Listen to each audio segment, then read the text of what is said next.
Glória a Deus.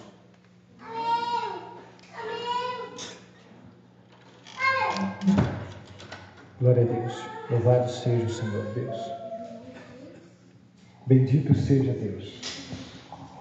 João, capítulo 15, versículo 5.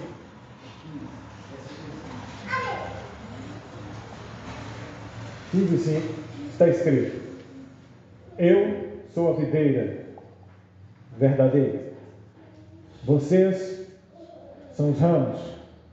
Quem permanece em mim e eu nele, esse dá muito fruto, porque sem mim nada podem fazer. Amém. Os irmãos podem se sentar.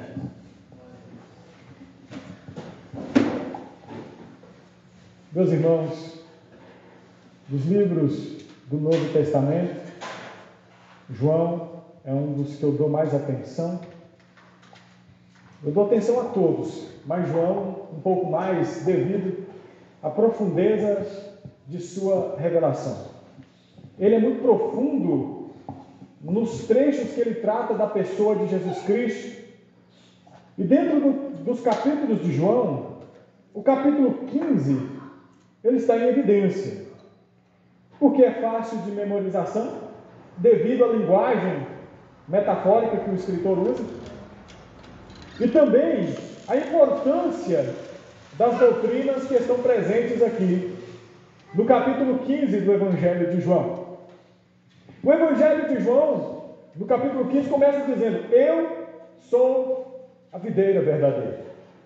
Lembrando os irmãos que o capítulo 15 de João está dentro do discurso final de Jesus Cristo, que começa em João capítulo 13 e termina em João capítulo 17. No capítulo 14, por exemplo, Jesus fala da sua partida que trouxe tristeza ao coração dos discípulos. Mas ele fala com os discípulos: Não se turbe o vosso coração. Crede em Deus, crede também em mim, porque na casa de meu Pai há muitas moradas. Jesus, ele fala, irmãos, de um lugar que os cristãos devem colocar a sua esperança.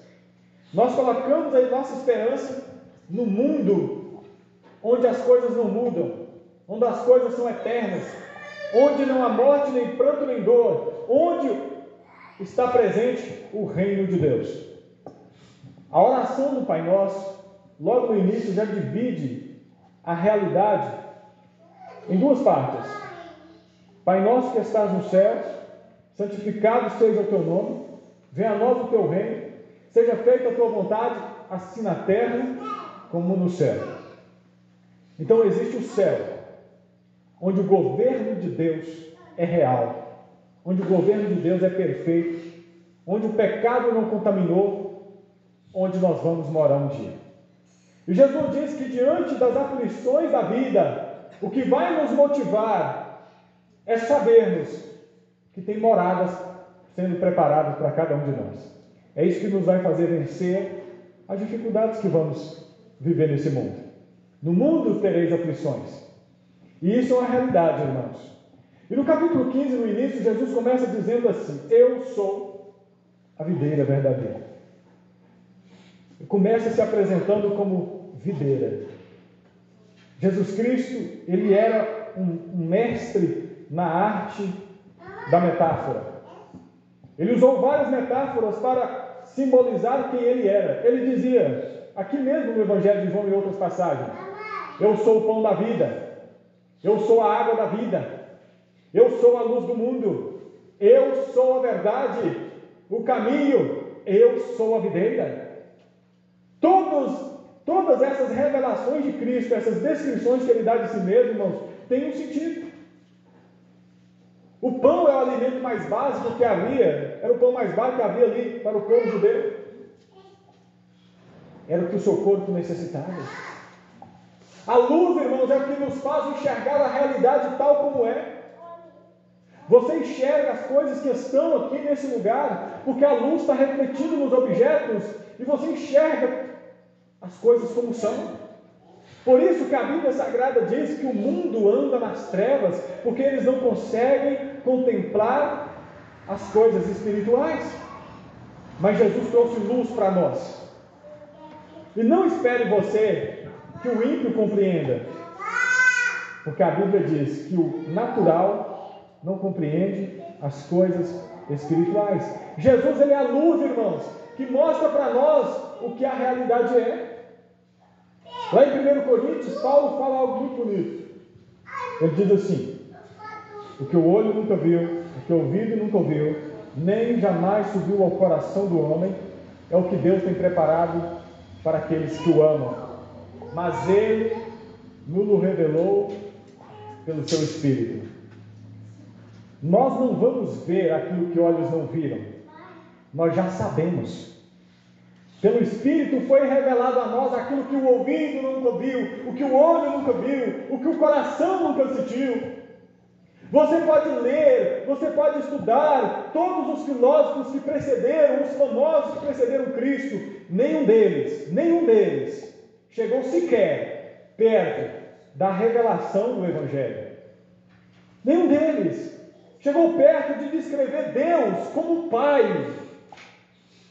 Nenhum deles falou para nós sobre o pecado, sobre a realidade de Satanás. Nenhum deles falou isso para nós. Mas pelo Espírito Santo sabemos essas coisas, porque a luz do Evangelho iluminou o nosso coração. Os irmãos cantaram aqui: a voz que saiu dela me atraiu. Irmãos, isso é algo maravilhoso para nós. A sarça não se consumiu e a voz que saiu dela me atraiu. Quem estava falando com Moisés naquele dia, irmãos? Quando ele se aproximou daquela sarça ardente, daquela luz que iluminava naquele monte frio, era o Senhor falando com ele. Jesus, ele é a videira. Assim como o pão, a videira, para ela dar o fruto necessário, irmãos, do caule da videira. O ramo, sem a videira, sem o caule da árvore, nada produz, nada gera. Assim Cristo, ele se apresenta como fonte de vida. E ele também traz uma outra revelação: eu sou a videira, vocês são os ramos. Nós somos os ramos. Jesus, ele não só fala dele, mas ele também fala de nós. Ele nos apresenta quem nós somos. E ele coloca o ser humano numa condição de muita dependência. Nós somos apenas ramos, que longe da videira, secamos, morremos e não temos nada. Somos dependentes. O ramo por si mesmo nada produz. O ramo por si mesmo nada gera. Sem contato com a videira, o ramo não tem nada. O ramo nada produz. Corta o ramo de uma árvore, o galho, e deixa jogado. Você verá ele secar e nunca mais vai gerar um fruto. Assim é nós, assim somos nós. Somos dependentes de Deus. Todos que tentaram viver uma vida independente de Deus, eles tiveram uma vida totalmente triste. Por isso que o Salmo 73 diz: todos aqueles que se apartam de ti serão destruídos. Por isso que Jonas fala nos seus escritos: todos aqueles que se distanciam de Deus serão dizimados. Porque longe de Deus nós não podemos nada, nós não podemos viver, nós não podemos ter nada gerado de nós.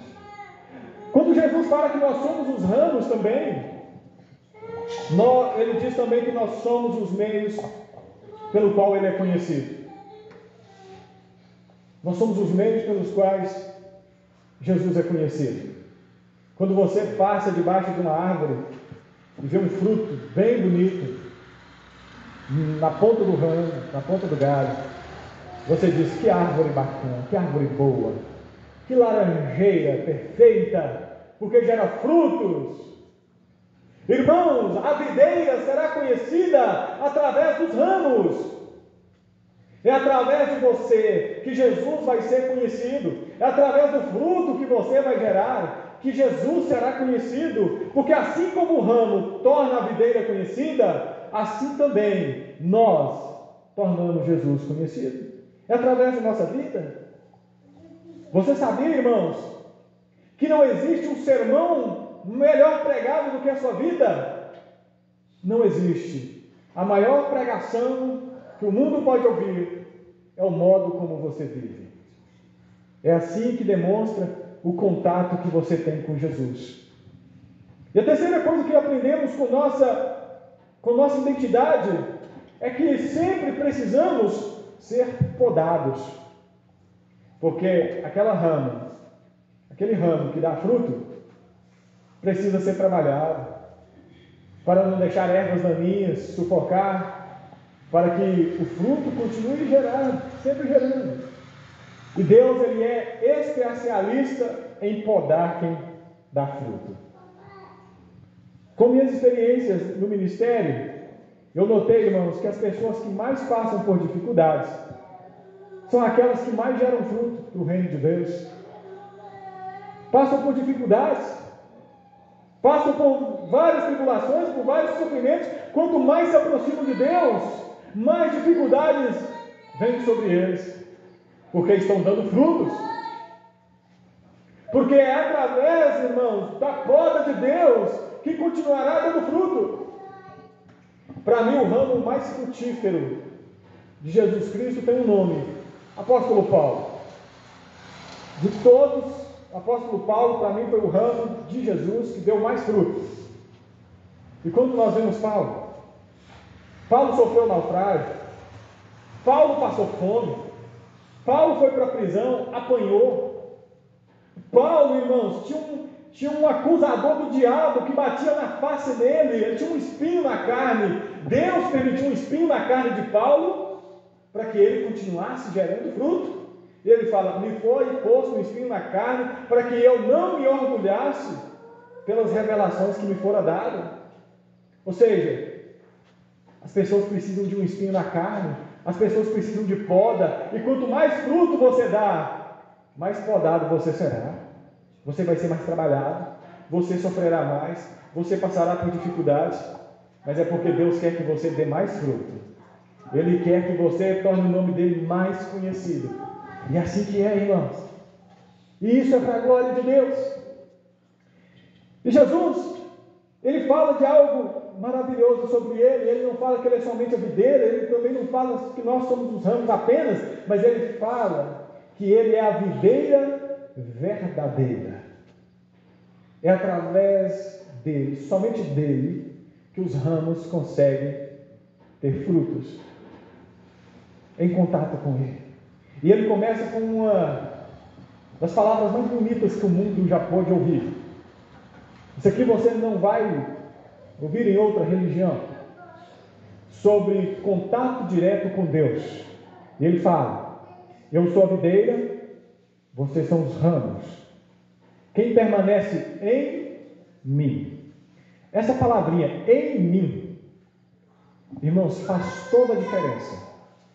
Está dizendo que nós somos enxertados em Cristo, como um galho está enxertado na videira. Nós estamos em contato direto com Jesus Cristo. É uma união vital, unidos a Ele. O apóstolo Pedro diz que nós compartilhamos da natureza divina.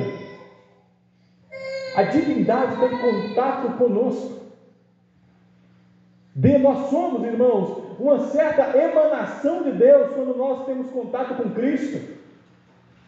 Ele está dentro de nós.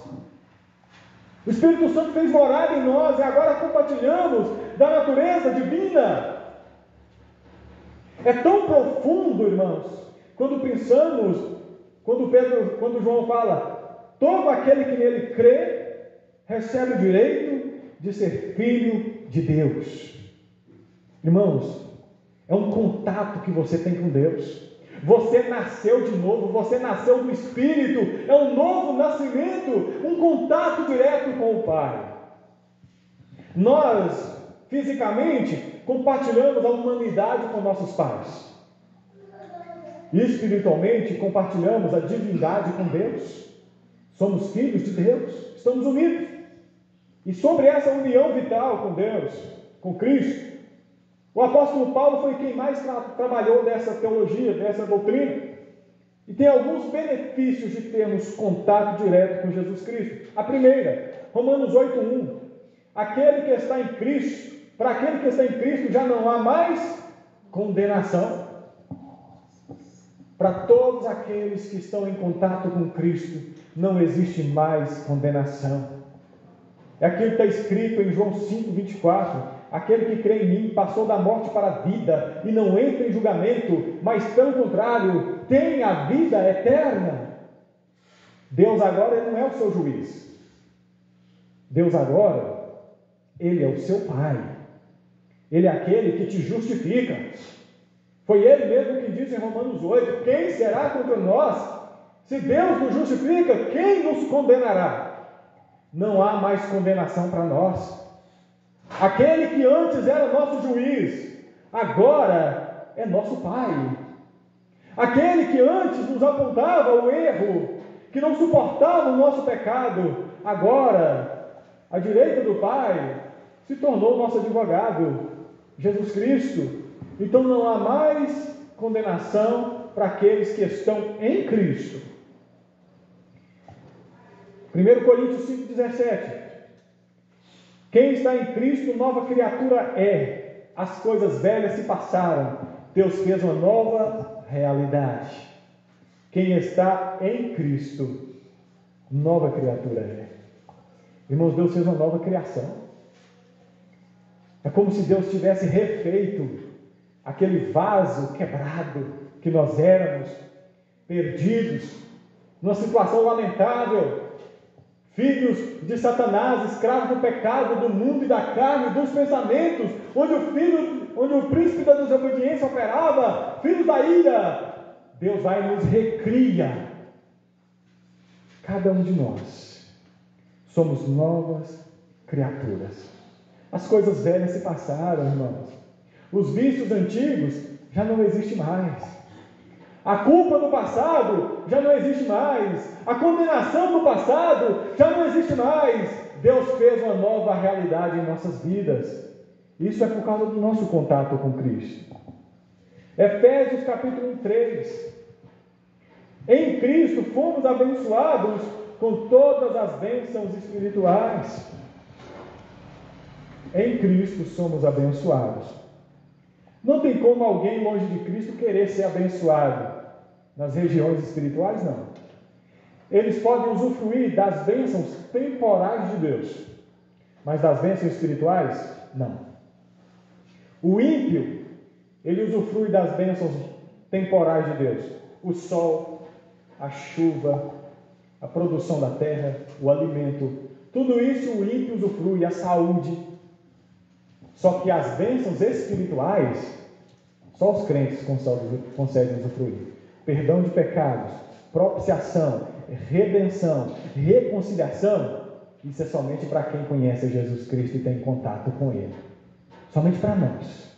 Então, meus irmãos, o texto continua dizendo, Efésios 1:11, em Cristo somos herança. No versículo 13, nele fomos selados no Espírito. E em Gálatas 3:26, pela fé em Cristo, vocês são filhos de Deus. E pelo contato com Cristo, no versículo 5 aqui diz, quem permanece em mim e eu nele, esse dá muito fruto. Mais um dos benefícios de ter contato com Jesus. Somos livres da condenação, somos abençoados com toda sorte de bênçãos nas regiões celestiais, somos novas criaturas, mas temos uma vida frutífera. Não tem como ter uma vida frutífera longe de Jesus. Todos nós já tentamos. Todos nós já corremos atrás para tentar ter uma vida frutífera longe de Jesus, mas o resultado é lamentável. Um grupo de pessoas no século XVIII, conhecido como os Iluministas, um deles, um dos mais famosos, Voltaire, falando que estava superando a religião cristã, que não iam precisar mais do cristianismo para nada, que a Bíblia já não mais servia para nada. Ele escreveu assim: agora tudo vai ser melhor. Não vamos ter mais a Bíblia. Nós vamos ter agora a filosofia, vamos ter a razão como padrão moral para o mundo. Logo depois veio a Primeira Guerra Mundial. Depois, a Segunda Guerra. Destruições no meio comunista. Mataram milhões e milhões de pessoas. Hitler, mais de 50 e tantos milhões de pessoas. E eles se perguntam até onde? Como que isso pode acontecer? Logo após os séculos das luzes, dizendo assim, os pensadores desse tempo, como que isso pode trazer tanta destruição? Irmãos, porque a única coisa de frutificar de verdade é tendo contato com Jesus, meus irmãos. Não tem outro jeito. Tenta para você ver. Trabalhe o tanto que você quiser. Adquira o tanto de dinheiro que você quiser. Faça tudo que você quiser. Vai além, faça como Salomão. Aonde o teu olho alcançar, alcance com suas mãos. Vai como Salomão. E você verá, irmãos, que você vai ter uma vida totalmente frustrada longe de Jesus. Não tem fruto se não tiver com Jesus. Mas em contato com Ele temos vida frutífera. Nós somos satisfeitos com aquilo que vem a nós, irmãos. Nós somos alegres com tudo que nos vem. Somos felizes, temos contentamento, somos agradecidos com as coisas que vêm a nós, porque temos paz, temos alegria, tendo contato com Jesus, irmãos. Agora, sem contato com Jesus, pode tentar, pode correr, você nunca vai ser frutífero. Ele fala algo muito interessante: se permanecerem em mim. Através do contato com Jesus, recebemos todas essas bênçãos, todos esses benefícios. Mas ele diz: se vocês permanecerem em mim. Permanecer. Vamos sair do em mim, agora vamos para o permanecer. Quer continuar dando fruto? Permaneça em Jesus. Continue em contato com Ele. Porque no dia que você fizer como Judas, vou para longe dele, acabou os seus frutos. No dia que você fazer como Demas, amar o presente século e abandonar Jesus Cristo, a sua vida frutífera acabou. Não tem vida frutífera longe da videira. Um ramo longe da videira, ele seca e não serve para nada mais, ele não presta para nada mais. É como sal que perdeu o sabor, como luz que se apagou na noite de escuridão. Não tem utilidade. Não tem utilidade. É interessante, irmãos, que quando um cristão ele desvia, eu fico analisando o que os ímpios falam dele. Mas é tanta zombação. Perto é aquele sorriso todo, é aquela alegria. Olha, você vê como que ele é bacana. Mas quando vira as costas, é uma humilhação que não tem conta. Eu tenho um tio que é desviado. Quando ele está perto do restante da minha família que nunca foi crente, é aquela festa. Mas quando esse tio sai de perto, aí começa. Eu falo, ó, para você ver, que vida triste a vida desse homem. Esse homem um dia era pregador do evangelho, você vê.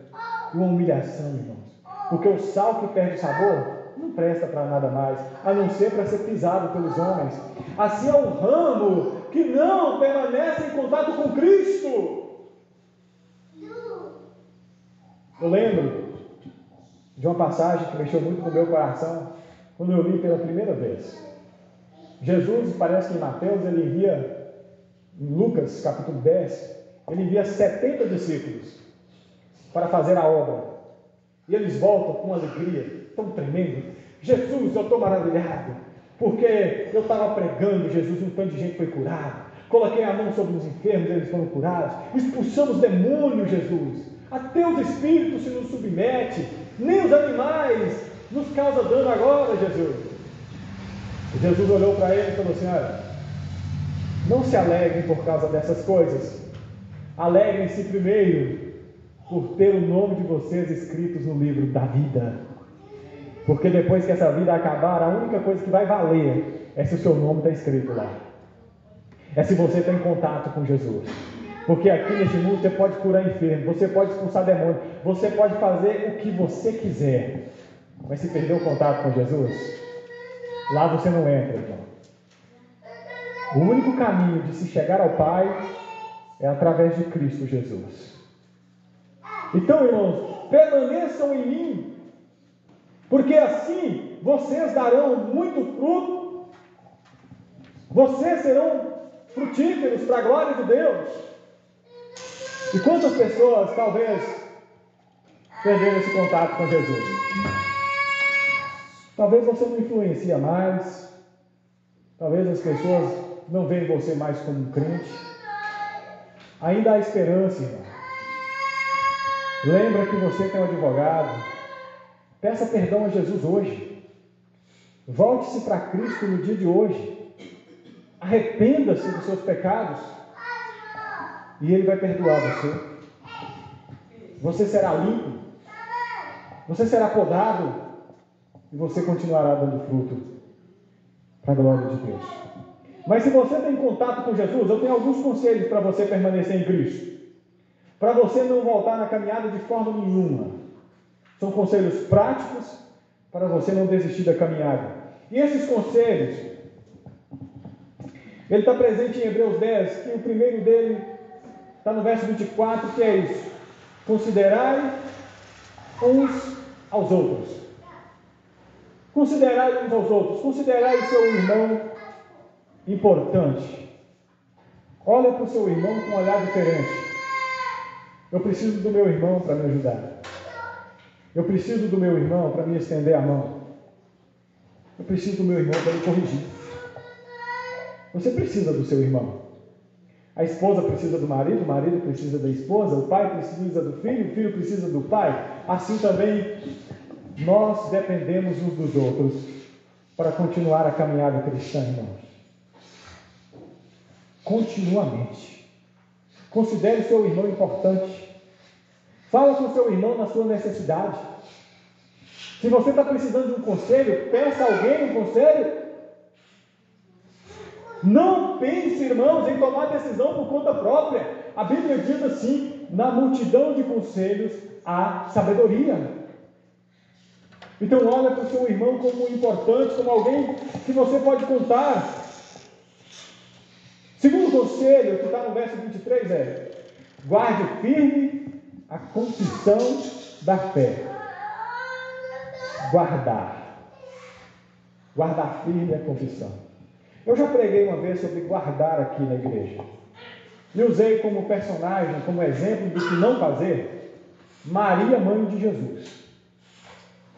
Imagina, o anjo chega para Maria e fala assim: Maria, você será mãe do Filho de Deus. Imagina, meu povo, que honra, que glória.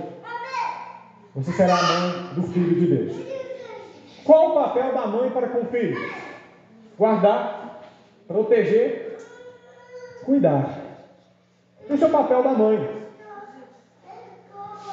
Maria, Jesus com alguns anos de idade, vai em Jerusalém. Quando chega na festa para Jerusalém, deixa Jesus brincando com algumas crianças e sai. Aí do nada Maria vai lá com José. José está na hora de ir embora, vamos voltar para casa. E Maria decide voltar para casa sem Jesus, irmãos.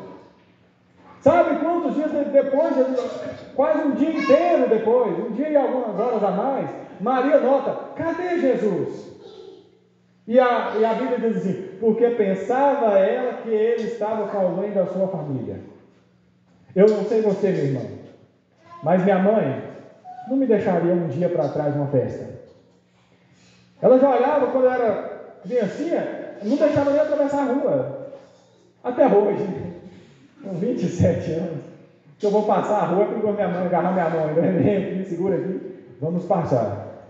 Uma preocupação, meus irmãos. Agora imagina Maria com uma criança, um dia inteiro na frente. Meu Deus, perdi meu filho. Até que ela volta e acha Jesus no templo. Mas não sei se era porque era uma mãe de primeira viagem, mas foi uma tremenda irresponsabilidade. Nós não podemos ser irresponsáveis com as coisas que Deus colocou em nossas mãos, irmãos. Todos nós recebemos um presente de Deus. E o maior presente de Deus é a nossa fé. É a confissão que nós fizemos perante testemunhas. Eu creio em Jesus como Filho de Deus. Eu creio em Jesus que morreu crucificado sob Pôncio Pilatos para dar a vida por mim. Eu creio que Cristo ressuscitou dos mortos para a minha justificação. Eu creio nisso. Mas o mundo vai querer tomar isso de você. Satanás vai querer tomar isso de você. Vai querer fazer você abrir mão dessa confissão de todo jeito. Porque é no dia que você abrir mão dessa confissão que você apostata da fé. Irmãos, guarde firme a confissão de vocês. Não deixa ninguém tomar ela. Não deixa o cansaço tomar ela. Não deixa o mundo tomar ela. Não deixa Satanás tomar ela de vocês. Não seja como Maria. Guarda Cristo dentro de você. Terceiro conselho: considerai um ao outro, guarde firme a confissão e não deixe de congregar. Versículo 25. Não deixe de congregar, como é costume de alguém. De alguns. Não deixe.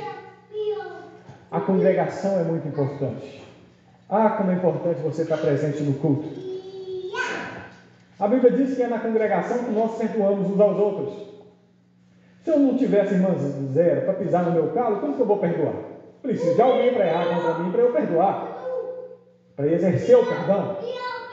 Eu preciso de alguém para me corrigir. Como um dia alguém chegou para mim e falou: irmão Marcos, você está caminhando errado, desvia logo e vai para o inferno.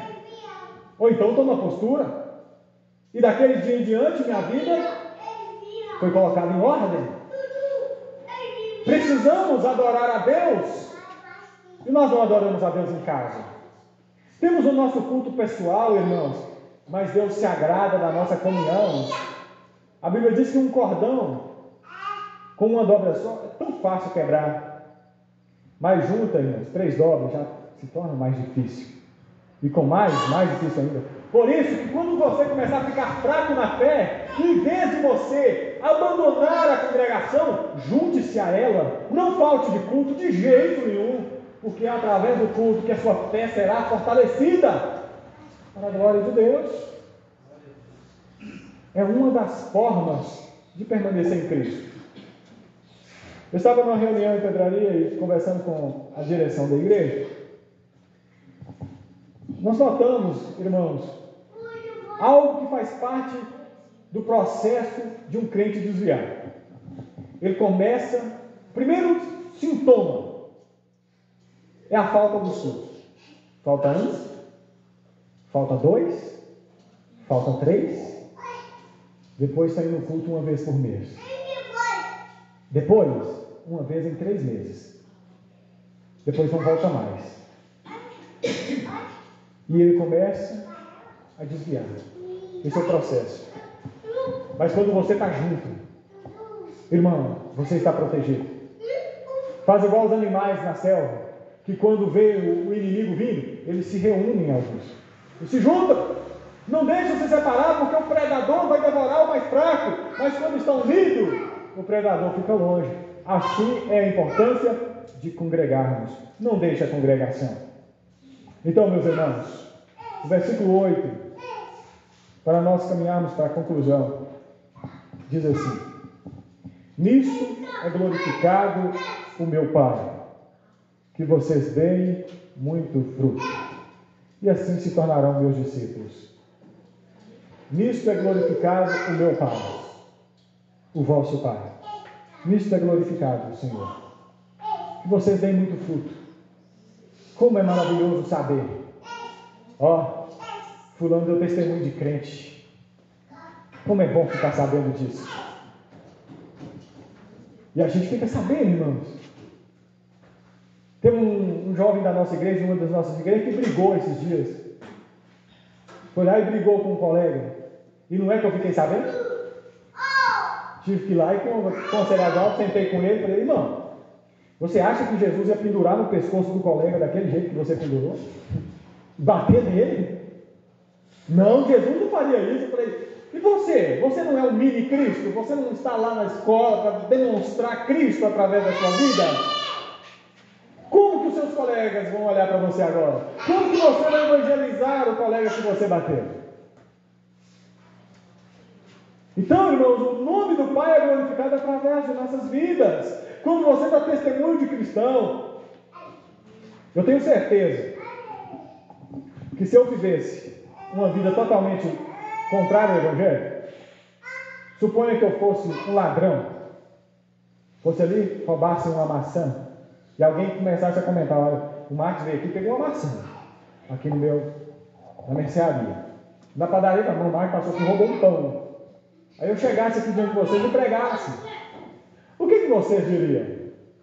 Eu acredito que vocês não sentariam. Quem é esse irmão Marcos? Vai pregar para mim? Irmãos, porque antes das nossas palavras pregarem, a nossa vida prega. A nossa vida é um sermão. Nós devemos ser fiéis a Deus. Nós devemos glorificar a Deus através dos frutos. É através dos frutos que o nome do Pai é glorificado. Para mim, uma das notícias mais tristes para o povo de Israel está escrito em Romanos capítulo 2. Quando Paulo fala assim: o meu nome é blasfemado entre os gentios por causa de vocês. O meu nome é blasfemado por causa de vocês. Deus havia escolhido o povo de Israel e dado uma missão para eles: vocês serão diferentes das outras nações. Os outros povos adoram imagens feitas por mãos: Baal, Astarote, Azera, Moloque, Osíris, esses deuses feitos por mãos. Vocês não. O Deus de vocês é invisível, Criador dos céus e da terra. Não tem imagem nenhuma que o represente, porque Ele é transcendente. Vocês vão adorar algo invisível. Vocês vão ter uma vida santa. Vocês viverão de forma justa. Haverá justiça, haverá verdade, haverá amor ao próximo entre vocês. Sabe o que aconteceu no meio do povo de Israel, irmãos? Eles olharam para as outras nações. Nós queremos adorar imagens também. Fizeram imagens. Queremos sacrificar nossos filhos a Moloque. Sacrificaram os filhos. Moloque era um deus que era tipo um caldeirão quente, onde as pessoas eram cozidas em sacrifício. O povo de Israel trouxe esse Deus para dentro deles, dentro do povo, e estava sacrificando as crianças a este Deus Moloque. Aí Deus vai falar com esse povo: o meu nome é blasfemado entre os gentios por vossa causa. Era para você ser diferente. Era para você ser diferente. Mas você não é. Você se parece com eles. Vocês falam como o mundo, pensam como o mundo, agem como o mundo. O casamento de vocês é casamento como os do mundo. O namoro de vocês é namoro como os do mundo. Não pode ser assim. É isso que Deus estava falando para Israel. Era para ser diferente entre vocês. Vocês não sabem que eu odeio o divórcio, mas vocês estão divorciando. Vocês não conseguem respeitar uns aos outros. E o povo de Israel perdeu a luz. Aquele povo que foi chamado para ser farol numa noite escura, para atrair os navios que se aproximam do porto, se apagou. Aí Deus foi, o povo quebrou a aliança com Deus. Deus vai e chama agora a igreja. E a missão para a igreja: sejam luz, sejam frutíferos. Esse é o nosso objetivo, irmãos. Mas o texto continua no verso 5, lá na última frase: mas sem mim nada vocês podem fazer. Sem mim nada podem fazer.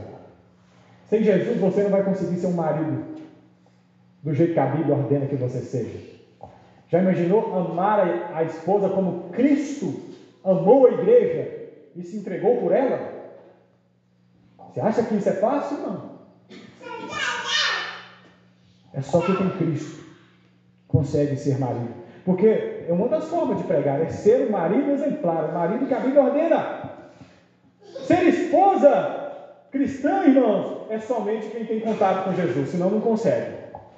Seja submissa ao vosso marido, como a igreja é a Cristo. Submissão não é fácil. Para ser submissa precisa da humildade de Jesus, senão não consegue. Então precisa ter um contato com Cristo, irmãos, porque sem Ele nada podemos fazer. Sem Cristo não conseguimos ser filhos, como a Bíblia ordena que sejamos. Sem Cristo não conseguimos ser nada que a Bíblia nos ordena. Sem mim vocês não podem nada. Então eu oro por vocês, para que cada um de nós venhamos permanecer em Cristo, para que venhamos continuar dando frutos, para a glória de Deus. Para finalizar, conta a história de um personagem do Antigo Testamento, que é a história de todos nós. Eu gosto da história daquele personagem. Ele foi chamado por Deus, foi escolhido por Deus antes do nascimento. Deus deu algumas orientações para ele, antes de nascer, falando com a mãe: mãe, você não vai deixar o seu filho tomar álcool durante a sua vida, nenhuma bebida alcoólica. Esse menino não vai poder ter contato com nada morto. Esse menino não vai poder cortar o cabelo. E esse menino cresceu, e a missão de Deus é que ele libertasse o povo. E ele se tornou um jovem forte, um jovem vigoroso. E a Bíblia diz que o Espírito Santo enchia ele de vez em quando, descia sobre ele, e ele derrotava os inimigos. Teve uma tarde que ele estava passando por uma dificuldade tão profunda que ele matou 1000 homens com uma queixada de jumento. Pensa num homem forte. Mas ele estava com tanta sede, que ele orou a Deus: oh Deus, eu não posso correr agora. Matei 1000 homens, agora eu vou morrer por causa da sede. A Bíblia diz que Deus fez brotar água da terra, e ele bebeu. Sabe o que Deus estava ensinando ele através disso? Que a força dele vinha do contato que ele tinha com Deus.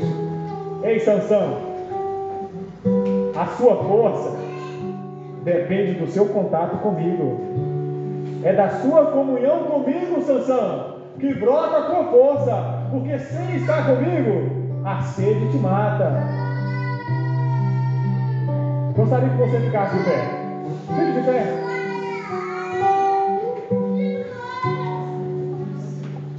Vem aqui perto de mim, vem cá. Sai do seu lugar. Se aproxime. Venha perto. Sansão, você só vence as batalhas porque tem contato comigo. Mas Sansão não entendeu o recado. Sansão foi perdendo a comunhão. Antes de ter os seus cabelos perdidos, ele perdeu a comunhão com Deus.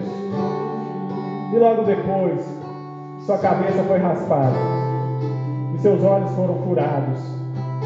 E ele serviu de vergonha para o mundo. Ele agora era como um animal, girando uma pedra de moinho. Talvez você esteja assim. Talvez você perdeu a comunhão com Deus. Talvez você esteja rodando a pedra de moinho, e alguns lá do mundo estão olhando para você. Olha lá o crente. Que crente que ele é. Que crente que ela é. Olha a vida dela. Olha a vida dele. Que vida imoral que levam. Talvez você esteja rodando a pedra de moinho. Mas enquanto Sansão rodava a pedra de moinho, ele orava. Ele pedia perdão. Senhor, me perdoa. Senhor, me restaura. Senhor, eu quero ter comunhão contigo de volta. E a Bíblia diz que os cabelos de Sansão voltaram a crescer. Irmãos, a comunhão voltou. Ele conseguiu vencer os inimigos através da comunhão. É como Sansão. Sem comunhão com Deus, você não vai muito longe. Sem comunhão com Deus, você não tem fruto. Sem comunhão com Deus, você perece. Olha a Deus nesse momento. Pai,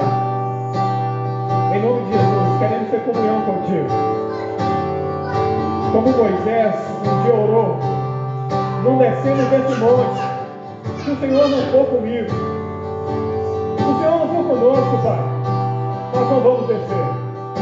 Queremos comunhão, Pai. Queremos a Tua presença. Quando formos para o trabalho, quando formos para a escola, quando nós estivermos em casa, Pai. Oh Deus, nos dê a comunhão contigo para sermos bons maridos, para as irmãs serem boas esposas, para os pais serem bons pais. Oh Deus, abençoe, Senhor. Oh Deus, que nós venhamos ter comunhão contigo, caminhar na comunhão contigo, que venhamos ser como Enoque, andar contigo, Pai, ter uma vida em contato contigo, sermos fiéis a Ti em todas as coisas, sermos fiéis ao Senhor, meu Deus, como o Senhor ordena a Tua palavra. Sem Ti nada podemos fazer. Te agradecemos e Te louvamos, Pai, em nome de Jesus. Abençoe nossa volta para casa, que voltemos em contato contigo, para a glória do Teu nome, hoje e para sempre. Amém, Senhor. Amém.